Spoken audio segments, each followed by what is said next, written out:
তুমি কি জানো, তুমি কি বিশ্বাস করো প্রতিটি নিঃশ্বাস তোমার শেষ নিঃশ্বাস হতে পারে?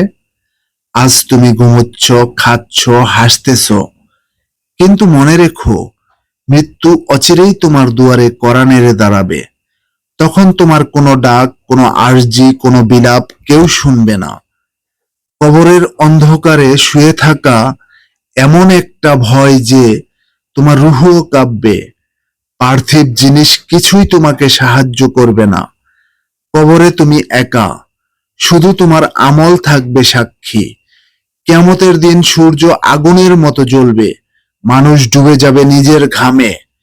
মানুষের চিৎকার, হাহাকার, ঘামের স্রোত, সব মিলিয়ে এক অনন্ত আতঙ্ক। আল্লাহ তোমাকে জিজ্ঞেস করবেন, তোমার জীবন, তোমার বয়স, তোমার সম্পদ কোথায় ব্যয় করলে, কোথায় নষ্ট করলে?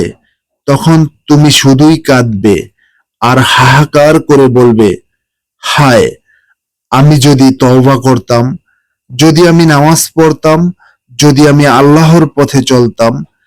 কিন্তু তখন আফসোস ছাড়া আর কিছুই করার থাকবে না। কেউ শুনবে না তোমার চিৎকার, কেউ তোমাকে সাহায্যও করবে না। আজই সময়, আজই তওবা করে আল্লাহর দিকে ফিরে এসো।